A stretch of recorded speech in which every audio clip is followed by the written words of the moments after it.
After a ceasefire came into effect, a new reality is unfolding in Gaza, forged through high-stakes diplomacy in the Egyptian resort city of Sharm El-Sheikh.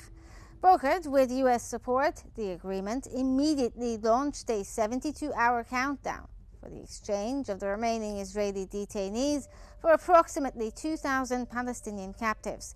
As Israeli forces begin a phased withdrawal, the breakthrough, spearheaded by Egyptian mediators and praised by U.S. President Donald Trump, has instantly triggered a mass humanitarian response and a powerful return of an estimated 250,000 displaced Palestinians to the heavily damaged northern Gaza Strip. The truce also paves the way for Trump's upcoming visit to the region, where a high-stakes summit in Egypt, co-hosted by President Abdel Fattah el-Sisi, is expected to bring key leaders together amid the cautious hopes for a lasting peace. We continue our coverage, so stay with us.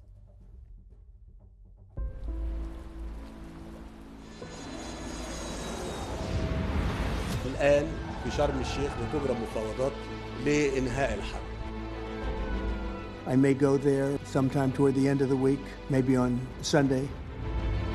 لازم أسجل بتقدير واحترام شديد للرئيس الأمريكي ترامب على إرادته الحقيقية في إنهاء الحرب خلال جولة المفاوضات الحالية.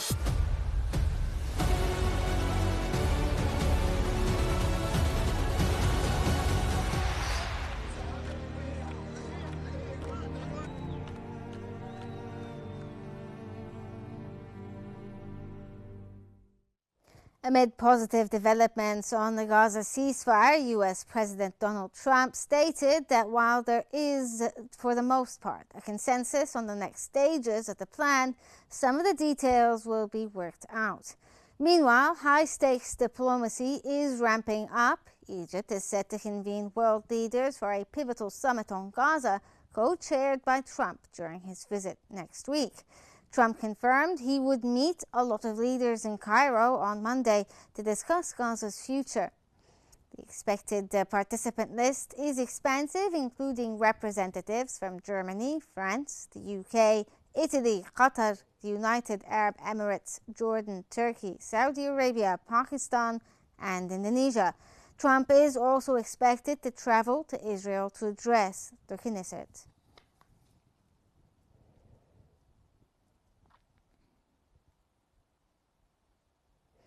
With the Gaza ceasefire officially in effect, Egyptian and U.S. leaders are now focusing on implementation.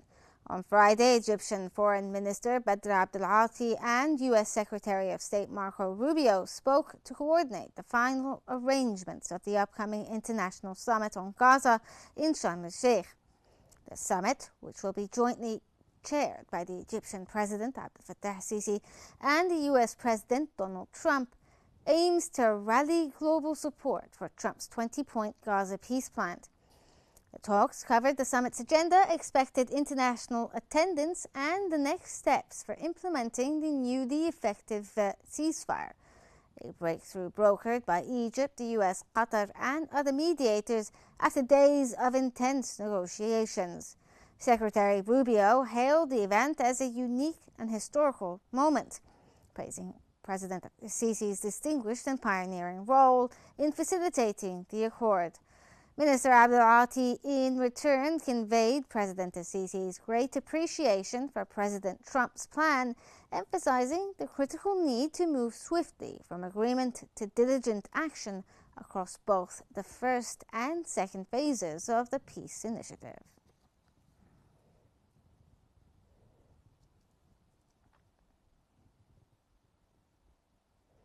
A powerful surge of hope swept through Gaza as the ceasefire took effect, marking a major turn in the two-year-old genocide. Hundreds of thousands of displaced Palestinians flooded back to their devastated homes in the northern Gaza Strip. As Israeli troops started to withdraw under the terms of broader ceasefire agreement, an estimated 250,000 Palestinians poured back into Gaza City alone, according to a spokesperson for Gaza's civil defense. Waves of displaced families made their way along the battered coastal road towards Gaza City, much of it reduced to rubble after relentless bombardment. Their return signals not just a logistical shift, but a collective moment of resilience and cautious optimism for an end to the war.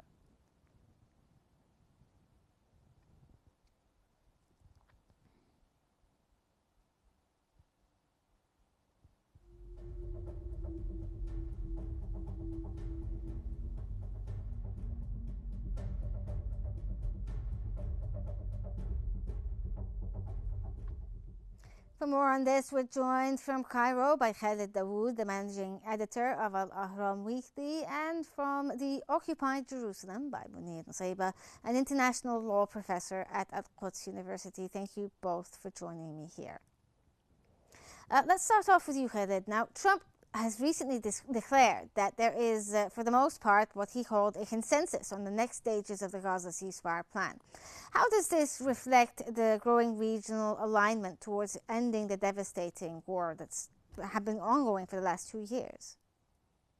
Well, thanks, Shaham, for having me. Of course, the upcoming stages are the most critical ones to make sure that this deal that Mr. Trump has declared is not only limited to the release of the Israeli prisoners and giving enough assurances that Israel, or Israeli Prime Minister Benjamin Netanyahu, is not going to resume the war as soon as he gets the Israeli prisoners back, and maybe the release of the 250 Palestinian prisoners plus 1,700 who are from the Gaza Strip.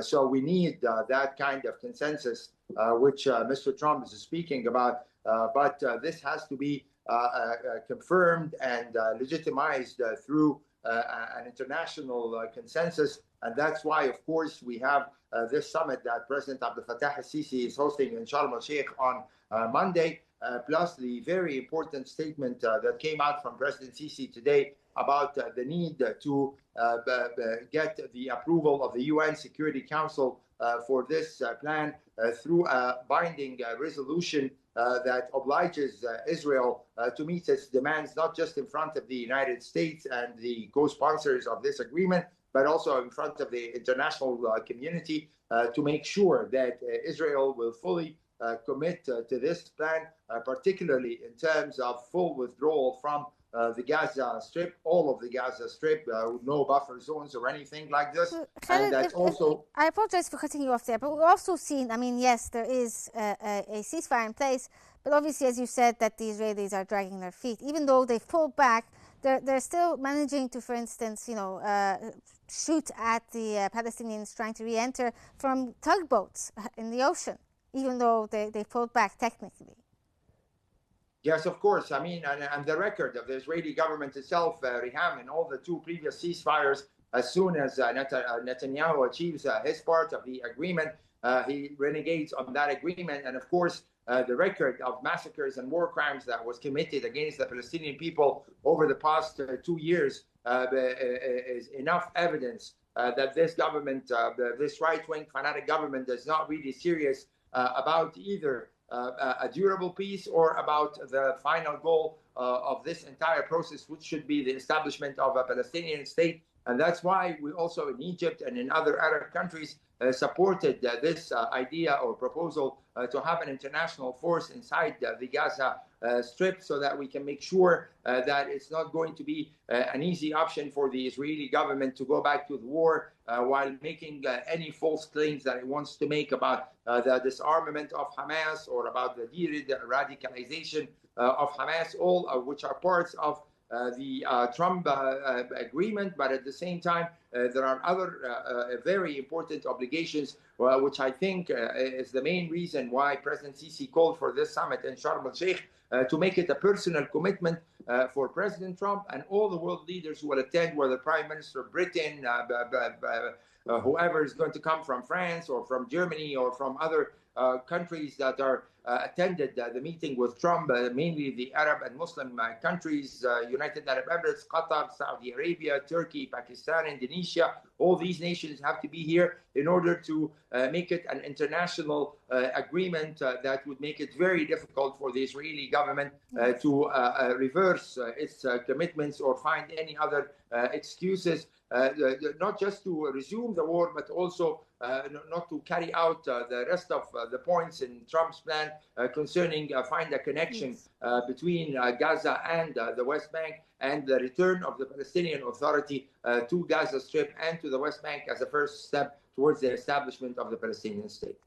Okay, Munir, if we can get your opinion here. Now, obviously, the plan itself, there are a few sticking points over there, and things still need to be worked out, as Trump has said, even though there are agreements between both sides on some of the terms of the ceasefire plan. When it comes to the things that need to be worked out, what do you see are the issues, and on what points do they have some sort of consensus on when it comes to this plan? Yes, it's certainly an important plan. It's certainly needed at the moment, at the time that the genocide in the Gaza Strip has been ongoing for 2 years. We need a ceasefire. We need this to stop. However, it's very important here to note that President Trump, when he designed this plan, and his assistants, whoever worked with him on this plan, he did not take into account international law and international law standards and human rights. For example, there is no mention of the several UN resolutions, the advisory opinion of the International Criminal Court, which ordered Israel to end its occupation, as soon as possible. Subsequently, of course, there was a General Assembly resolution that requested Israel to end its occupation by September 2025. And we, of course, expect now action from the UN General Assembly based on the advisory opinion and the former resolution. So the Trump plan has not really take into account international law, international justice institution.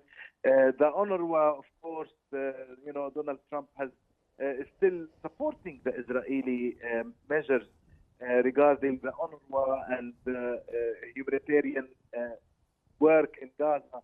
So it is very much worrying that this plan is not taking into account all of these issues. In addition to that, sir, do you think that there may be a slight shift in how Trump sees this? Because in the very beginning of his term, he was for a lot of other weird things like the displacement of the Palestinians. But now this is off the table. There's a slight shift that it's still not completely fair, but there is a slight shift. Do you think that it's possible that it'll be more aligned with him coming to Sharm El-Sheikh? Well, I think it's very important to also note that he has to, at the end of the day, he has to understand certain important lessons. He knows that, for example, Egypt refuses, in addition to Palestine, refuses the forcible displacement of the Palestinian people. And based on that, probably he, at the moment, he does not talk about the displacement of the Palestinian people from the Gaza Strip to any other area. However, I'm not sure how much we can trust his commitment to this. And of course, we know that on the Israeli side, they are still talking about their, that they want to colonize the Gaza Strip, and they still believe that Trump can be, can be supportive of their objectives.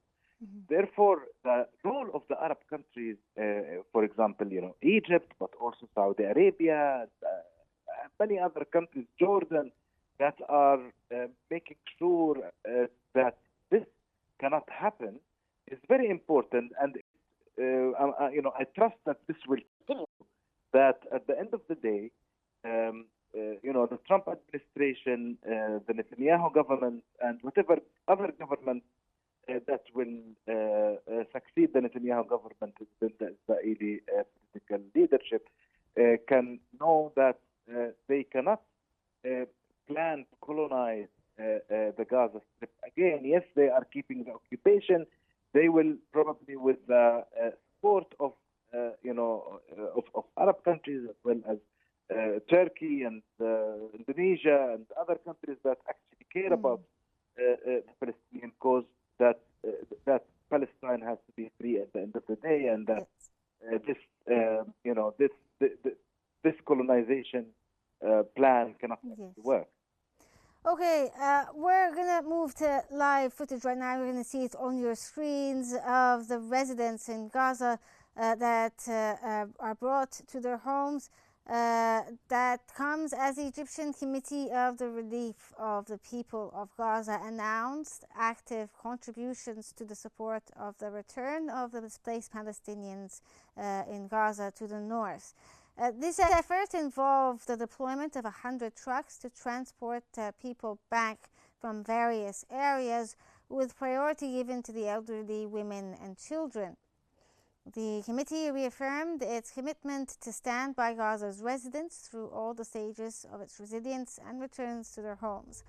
Egypt's humanitarian efforts towards Gaza have remained unwavering. Day after day, the Egyptian aid convoys continued to flow into Gaza, carrying food, clean water, medical supplies, and essential fuel to keep the hospitals running. Along Gaza's coastal Al-Rashid Street, a massive relief operation is underway, with Egypt dispatching long lines of trucks to deliver life-saving assistance to the families in need. That comes as the Egyptian Relief Committee for the People of Gaza has so far distributed more than 500,000 food parcels to the residents, underscoring Cairo's steadfast commitment to alleviating the suffering of civilians. Across the Gaza Strip, Gazans have expressed deep appreciation for Egypt's leading role in ensuring the steady flow of aid and its firm stance against any attempts to displace the Palestinians from their homeland. As part of its ongoing humanitarian coordination, Egypt is also facilitating the movement of residents in Gaza to return to the northern areas of the Strip in an effort that reflects both a logistical capability and enduring solidarity with the people of Gaza.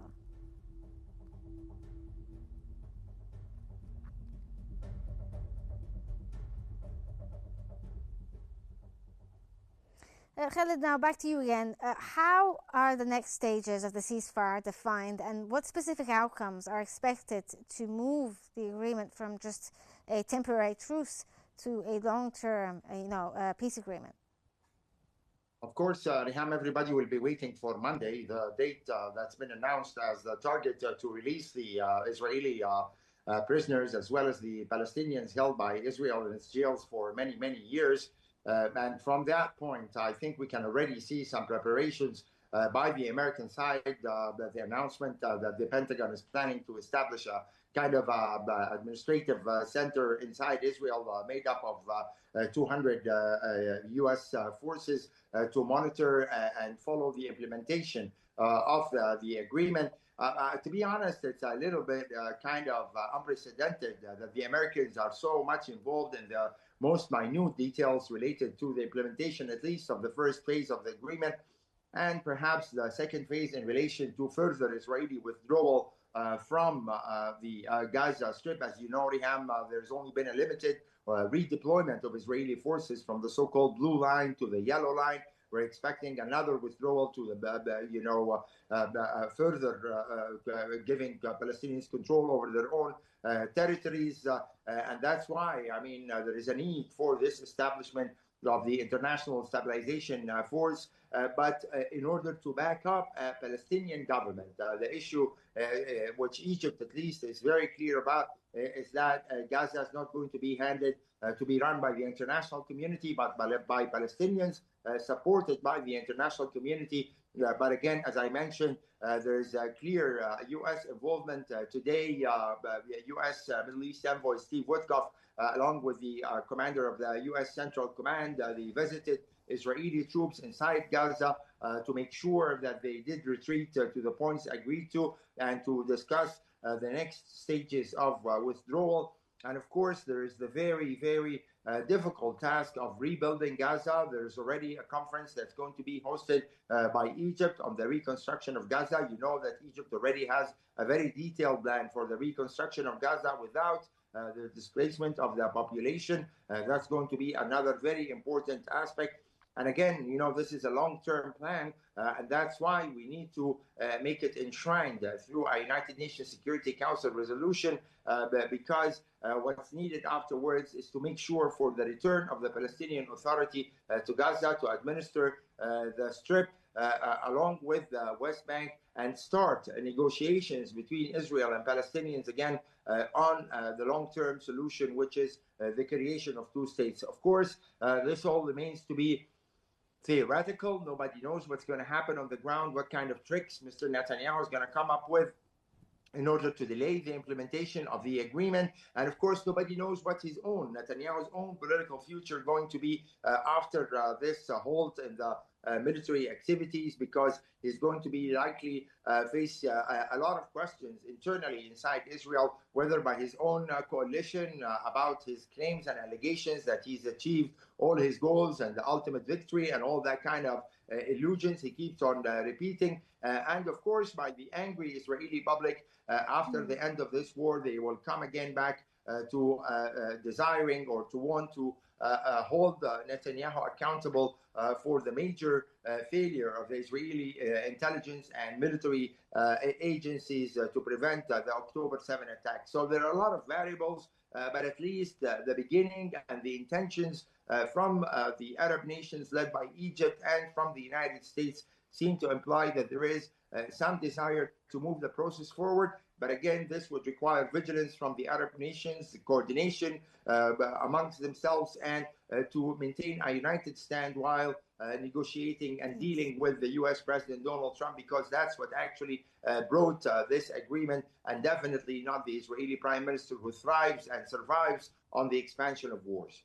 Okay, Munir, now we've seen images of tens of thousands of Palestinians attempting to return home to their devastated homes, mainly with the losses of life there as well. But despite the ongoing risks, as both powerful, how does this serve as a powerful assertion of, the Palestinian need to return back to their home, in addition to a collective declaration of resilience? This is our land, we're not leaving. Well, this is a very strong message from the Palestinian people that we have seen several times. Even in the first ceasefire that was, a few months ago, also hundreds of thousands of Palestinians went back to the north of the Gaza Strip. And then the Israeli army again worked very ruthlessly to displace them back to the south using lethal power in order to force them towards the south, and threatening that any person who stays in the north of the Gaza Strip will have to face their fatal destiny. Now, the Palestinians in the Gaza Strip are returning back to the north of the Gaza Strip, to their city. Of course, it is a devastated part of the city. There is no life there, but people want to rebuild. This is the message that these people are telling us. They want to rebuild their homes. They want to rebuild their neighborhoods, their roads, their economy, their lives. It's a nation that rejects this mass destruction and wants to go back to their lives. Of course, there are challenges. Until now, the Gaza Strip is still under the Israeli siege. Israel is still controlling everything that is returning. Even reconstruction is not what we can think about and plan at the moment. We still need to plan for the emergency response. These people who are moving know that they will go to the north with no homes, with no water systems, with no agriculture. Israel has destroyed all of the agriculture almost in the Gaza Strip. They know that they are returning back to nothing.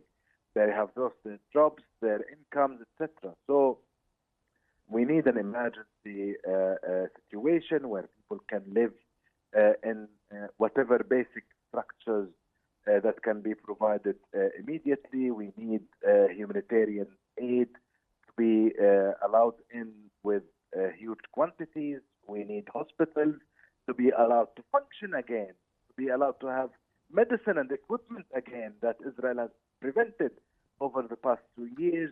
So we need to revive the Gaza Strip first in the most basic forms, and later on to start the reconstruction of the Gaza Strip. And this reconstruction cannot happen if Israel continues to control the Gaza Strip. Israel still controls every kilogram of cement or iron or whatever other need that the Gaza Strip needs. Israel's control over the Gaza Strip needs to end, and Palestinian reconstruction of the Gaza Strip must begin as soon as possible. These people have been traumatized. They need to rebuild their lives. Okay, Khaled, now Egypt's Prime Minister had said Egypt values the efforts of the US President in reaching the Gaza Agreement. To what extent is the upcoming summit in Sharm El-Sheikh, that's supposed to be co-chaired by both the Egyptian and American president, underscores the efforts to achieve this, as well as Egypt's role when it comes to facilitating the ceasefire? Well, as I mentioned, Jiham, I mean, the presence of the U.S. president, along other world leaders, is another assurance to the Palestinians that the American president, first of all, is serious about his desire to carry out his plan. As you know, I mean, we cannot forget or ignore that it was Mr. Trump who actually mediated the ceasefire that took place in January for 42 days only. But when Israel breached that agreement, we saw nothing but support and words of understanding from the U.S. administration over the past 6 or 7 months, when Israel was basically imposing a horrible siege over Gaza City and bombing the city of Gaza itself and destroying its buildings. And it was like seen by the Americans and by the Israelis that this is the only way to pressure Hamas in order to release all the Israeli hostages. And of course, he was the one who came up with the plan for the displacement of the Palestinian people through the so-called Rivera plan, or turning Gaza into a real state project. So it's very significant and important that in the agreement that he mentioned out of 20 points, this kind of rhetoric is not being repeated anymore, and that he now understands, hopefully, that Palestinians are entitled to have their own independent state. And even though it's not mentioned in the 20-point agreement, but also we have to stress the significance of the statement made by Trump that he will not allow Israel to annex the West Bank, because, again, that's the ambition and the plan of the current fanatic Israeli government, that they want to liquidate the Palestinian cause, deporting the West Bank residents to Jordan and deporting Gaza residents to Egypt. So now we have an American president who at least officially declared that he's against that kind of plan on behalf of the current right-wing extremist Israeli government. And of course, as for Egypt, I mean, again, without Egypt's principled stand over the past 2 years, I think we would have seen a totally different outcome for this situation, horrible situation in Gaza. And let me stress that when Egypt, plays its role in bringing an end to this war, it's not playing the role of a mediator. I mean, we are the role of a major regional power that supports the Palestinian cause and that supports Palestinian rights. And we have our own long history in rejecting Israeli colonial plans. So, I mean, allowing Israel or Israeli prime minister to act like his sole regional power, bombing and committing crimes wherever he wants to, is something that's not acceptable by the Egyptian side. And when we support the end of the war in Gaza, it's not supporting a certain faction or the other, but supporting the legitimate rights of the Palestinian people. And let me add finally that Egypt's role in providing humanitarian aid for Gaza in the worst times during this war was crucial and critical, more than any other country all over the world. And more than 70% of the aid that entered Gaza came through Egypt, and that's something that we're doing because of our sense of responsibility towards the Egyptian people, towards the Palestinian people, and our participation in looking for a permanent end to this Palestinian plight that's been going on for 8 decades. Okay, Khaled Dawood, the managing editor at Al-Ahram Weekly. Thank you so much. And Munir Nasaiba, an international law professor at Al-Quds University. Thank you as well for joining us here on Q News. This brings us to the end of our special coverage for this hour. Thank you for joining us, and stay tuned for more updates here on Q News.